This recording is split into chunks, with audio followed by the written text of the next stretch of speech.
माँ का बंटवारा हिंदी कहानी। माँ, अब आपका इस तरह अकेले रहना ठीक नहीं। हम दोनों तो शहर में रहते हैं और पिताजी भी नहीं रहे, तो आप हमारे साथ शहर चलिए। ताकि आप हमारे साथ रहेगी तो हम दोनों भी बेफिक्र रहेंगे और अपना काम कर पाएंगे। बड़े बेटे कार्तिक ने अपनी माँ से कहा। हाँ माँ, भैया ठीक कह रहे हैं। हम लोग अपनी नौकरियों में व्यस्त रहते हैं तो बार बार गांव भी नहीं आ पाएंगे। आप साथ में रहेंगे तो अपना काम कर पाएंगे, वरना इतनी दूर आना असंभव है। छोटे बड़े राघव ने भी हामी भरी। विमला देवी निठाल सी दोनों बेटों की बात सुनती रही, पर उसकी बुद्धि काम नहीं कर रही थी।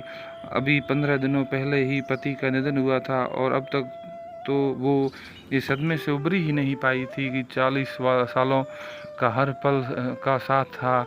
कभी सोचा नहीं था कि इस जगह से भी बिछड़ जाएंगे। नवल बाबू बड़े ही सरल स्वभाव के थे, किसी भी बात जल्दी से मान लेते थे, दूसरों से दुख दर्द को समझते थे, उनका करके चलते थे, सभी की मदद किया करते थे। उनकी प्रशंसा चारों ओर होती थी। घर परिवार रिश्तेदार और नवल बाबू सबकी प्रिय थे। परिवार में उन्हें जो भी बोल दिया था वो सर आंखों पर होते थे। दोनों बेटों कार्तिक और राघव भी अपने पिता का पूरा सम्मान करते थे। वो अपना खेत संभालते थे और उसी की फसल को बेचकर दोनों बेटों को पढ़ाया और उनकी शादी भी की थी। जब भी दोनों बेटे शहर से आते थे उनको भरपूर प्यार मिलता था। विमला जी उनके आने का नाम सुनकर उनकी पसंद की पकवान बनाने में लग जाती थी और वह बड़े प्रेम से बनाती थी और खिलाती थी। बेटों के आने की खुशी में वो सब भूल जाती थी, अपने घुटनों का दर्द और आंखों का धुंधलापन। नवल बाबू की खेती बाड़ी का अच्छा काम था। 2-3 खेत थे और अब वो काम कराते थे। उम्र के साथ अब उनसे ज़्यादा काम नहीं होता था, तो उन्होंने खेत पर काम करने के लिए कुछ लोग रख लिए थे। जीवन अपनी गति से चल रहा था। दोनों बेटे और बहू उन्हें शहर बुलाते थे, पर उनका मन तो अपने गांव में ही रमता था। यहाँ के रहन सहन खान पान के वो आदी हो गए थे। अच्छे भले दिन निकल रहे थे। एक रात नवल बाबू छत पर टहल रहे थे। अचानक पैर फिसला, सिर के बल नीचे आ गिरे और उनके वहीं प्राण निकल गए। सारा परिवार उन्हें संभालने आया गया। विमला जी का रो रो कर बुरा हाल था। दोनों बहुओं ने संभाला और दोनों बेटों ने सारी क्रियाक्रम कर दिया। अब बच्चों की भी पढ़ाई है और हमारा ऑफिस भी। बस इसी वजह से दोनों जाने से कि जल्दी मचा रहे थे। विमला जी अपना घर और गांव छोड़कर नहीं जाना चाहती थी और बेटों यहाँ रुक नहीं सकते थे। वो बेटों से बोली, तुम लोग चले जाओ, मैं रह लूँगी। फिर से घर और खेत भी तो है, इनको ऐसे कैसे छोड़कर आ जाऊँ। 40 साल की गृहस्थी का सामान है, मेरा शहर आकर रहना तो असंभव है। कार्तिक ने कहा, वो हम बाद में आकर देख लेंगे। जब पिताजी नहीं रहे तो आप अकेले यहाँ कैसे रहोगी। राघव ने भी हामी भरी तो वो कुछ समय के लिए गांव छोड़कर शहर जाने के लिए राजी हो गई। अब उन्होंने मन बना लिया तो दोनों बेटों आपस में उलझ पड़े कि आखिर माँ किसके पास रहेगी। घर परिवार का, खेत गहनों का तो बंटवारा कर लेंगे, पर माँ का बंटवारा कैसे करेंगे। दोनों की पत्नियाँ ये सब देख रही थी और कार्तिक की पत्नी दीपा बोली कि हम एक साल के लिए माँ को रख लेते हैं। तभी राघव की पत्नी रश्मि बोलती है, ना बाबा, 1 साल तो काफ़ी लंबा है जाएगा। हम लोग का घूमने फिरने का भी रहता है। 1 साल तक लगातार तो मैं नहीं झेल पाऊंगी। अच्छा तो 6-6 महीने रख लेते हैं। दीपा ने फिर कहा, भाभी ये भी ज़्यादा हो जाएगा। 6 महीने से मुझे मायके भी जाना होता है और मायके से भी कोई ना कोई आता रहता है। उनके लिए भी तो घर में जगह चाहिए। अब ये 6 महीने तक रहेगी तो बाकी मेहमान कैसे आएंगे और रहेंगे। रश्मि फिर से बोली, तो फिर तुम ही बताओ। ये कहकर दीपा ने अपनी बात ख़त्म की। हम दोनों एक ही शहर में रहते हैं तो हर हफ्ते का रख लेते हैं। कम से कम एक बिस्किट तो वीकेंड अच्छे से मना पाएंगे, वरना वीकेंड का ही कचरा हो जाएगा। रश्मि ने हंसकर कहा, चारों बेटों बहू बाहर बैठ बात कर रहे थे। बच्चे सो गए थे, पर विमला जी की आंखों में नींद नहीं थी। वह अपने पति की तस्वीर को लगातार निहार रही थी। काश आप आज साथ होते तो मुझे किसी पर निर्भर नहीं होना पड़ता। हम दोनों मिलकर जिंदगी के दिन बिता लेते। पति का साथ हो तो पत्नी हर हाल में कहीं भी रह लेती है। मेरी दादी कहा करती थी, जहाँ पति है वहीं तो तेरा घर है। तेरा पति एक पेड़ के नीचे भी तेरा साथ खड़ा है तो वो ही तेरा घर है। और उनकी आंखें भर आती हैं। पति के साथ के दम पर तो पत्नी सबसे लड़ जाती है। उसे पति का साथ मिलता है, एक भरोसा, एक दिलासा, एक मजबूती। पर आज सब कुछ बिखर नजर आ रहा था। मैं अपने आप को समेटूं कैसे मजबूत बनाऊं। अतीत के गलियारों में खोई सी वो जैसे बाहर ही नहीं आना चाहती रही थी। 40 सालों में हुए हर बात, प्यार, मनोहार, उठना, मनाना, एक दूसरे की परवाह, फिक्र, सब उन्हें बार बार याद आ रहा था। वो जैसे इन्हीं यादों में हमेशा के लिए खो जाना चाहती थी।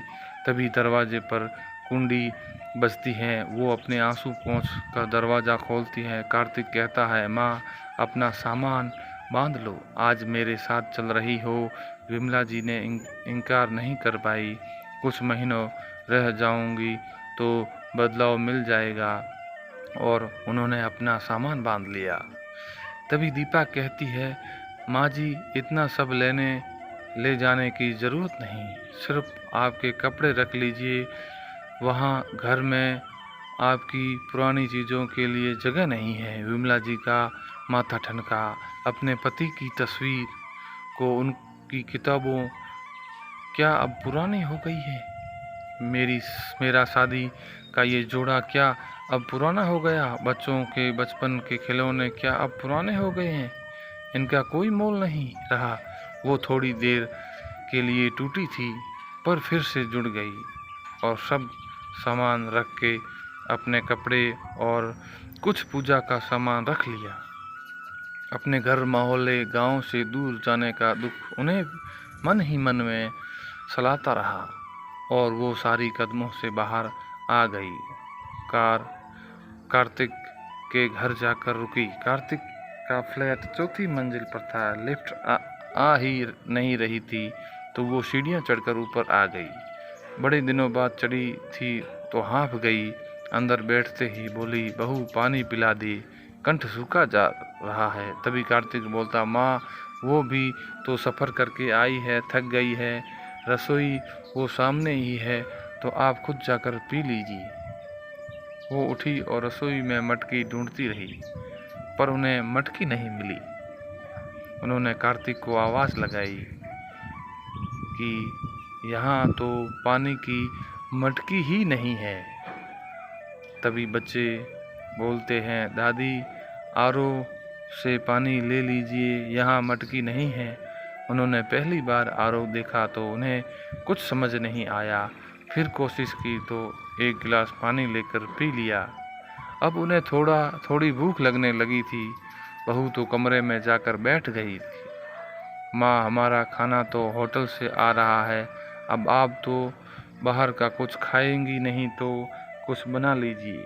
कार्तिक रसोई दिखाकर अपने कमरे में चला गया। नए ज़माने के गैस उन्हें चलाना नहीं आया, सामान का भी कुछ पता नहीं था। उन्होंने कमरे का दरवाज़ा टकटकाया तो अंदर से दीपा के चिल्लाने की आवाज़ आई। मेरी प्राइवेसी ही नहीं रही। ओह, इन जैसी गवार के साथ तो एक दिन भी रहना मुश्किल है, तो 7 दिन कैसे रहूँगी? इन्हें इतना भी पता नहीं कि जब बेटे बहू कमरे में हो तो दरवाज़ा खटखटा दे नहीं। विमला जी ने ये सुनकर सुन हो गई।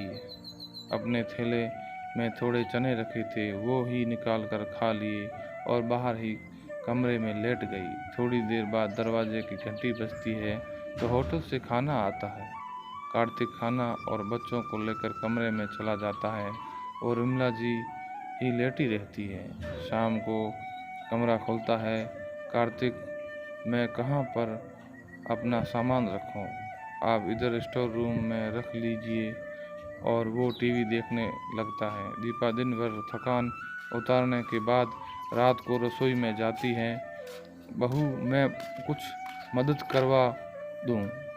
वो थोड़ी मदद करवाती है। रात का खाना खाकर वो सो जाती है। अभी तो आई एक दिन भी नहीं हुआ और बहू बेटे को वो सारी भारी लगने लगी थी। किसी तरह से 5-6 दिन निकले थे कि सोमवार की सुबह कार्तिक ऑफिस के लिए तैयार होता है और बोलता है, माँ सामान पैक कर लो, मैं आपको मेट्रो स्टेशन छोड़ आता हूँ। विमला जी हैरान रह जाती है। अभी तो आए एक ही हफ्ता हुआ है माँ, मैंने तो और राघव ने ये बंटवारा किया है कि आप एक हफ्ता मेरे घर रहेगी और एक हफ्ता राघव के घर रहेगी। ये सुनकर वो कुछ नहीं बोलती। कार्तिक उन्हें मेट्रो में बैठा आता है और वहाँ उन्हें राघव लेने आता है। बड़े बेटे बहू के घर रहने के बाद वो उत्साहित होकर छोटे के घर पहुँचती है तो घर पर कोई नहीं मिलता। माँ, बच्चे स्कूल गए थे, रश्मि किटी में गई और है, दोपहर को बच्चों को स्कूल से लेते हुए ही आएगी।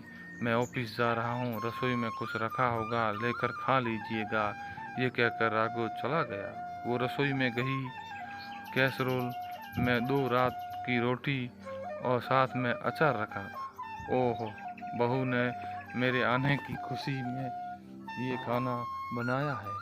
और मैं जब भी ये लोग घर आते थे पकवानों के ढेर लगा देती थी। रश्मि दोपहर तक आई, वो अपने और बच्चों के साथ व्यस्त रहती थी, खाना दे देती थी पर ज़्यादा बात नहीं करती थी। विमला जी अकेले रह परेशान हो गई थी। एक कमरे में उनकी जिंदगी कट रही थी। ना बेटे बहू के पास समय था, ना पोतों पोतियों के पास समय था। सबकी अपनी दुनिया थी। 1 सप्ताह हो गया तो उन्होंने कार्तिक को ही राघव को घर बुला लिया और कह दिया कि मुझे तो गांव छोड़कर आ जाओ, मेरा तो यहाँ मन नहीं लगता है। मैं अपने घर और खेत खलियानों के साथ में समय बिता लूँगी। लेकिन माँ, अब घर और खेत तो हमने बेचने के लिए बोल दिया है। जो भी पैसे आएंगे हम दोनों भाई बंटवारा कर लेंगे। अभी दोनों के घर छोटे हैं तो बच्चे के हिसाब से बड़े फ्लैट लेने हैं तो पैसे भी तो चाहिए। अब आपका करना भी क्या है, एक सप्ताह हमारे साथ रहिए और दिन बिताइए। राघव ने कहा, नहीं, वो मेरा घर है, वो मेरे खेत हैं, मैं उन्हें बेचने नहीं दूंगी और वो सब मेरा है। मैं अब वहीं जाकर रहूंगी। तुम दोनों के घर मैंने रहकर देख लिया है। मैं 1 सप्ताह से ज़्यादा यहाँ नहीं रुक सकती हूँ।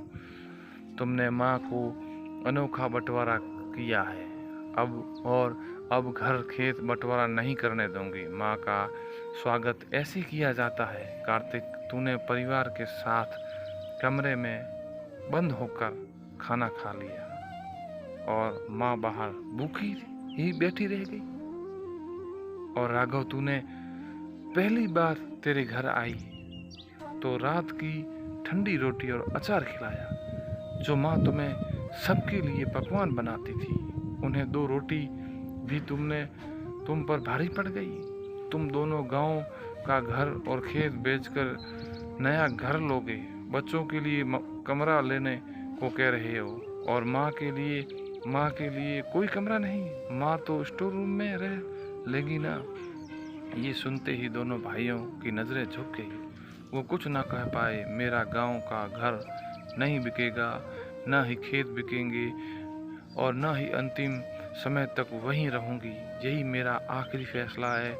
मेरा जीते जी तुम दोनों ने माँ का तो बंटवारा कर दिया, पर मेरे घर और खेतों का अभी कोई बंटवारा नहीं होगा। मेरे मरने के बाद जो चाहो कर लेना। तुम मेरा गांव का टिकट करवा दे। मेरा तो तुम दोनों के घर में दम घुटता है। मैं यहाँ नहीं रह सकती हूँ माँ, हम कार से छोड़ आते हैं। दोनों भाई बोले, रहने दो। जो माँ को भरपेट खाना नहीं खिला सकते, जो माँ के पास 2 घड़ी बैठ नहीं सकते, वो माँ के लिए अपना कीमती समय क्यों बर्बाद कर रहे हैं। मैं चली जाऊंगी। और विमला जी ने अपना सामान जाने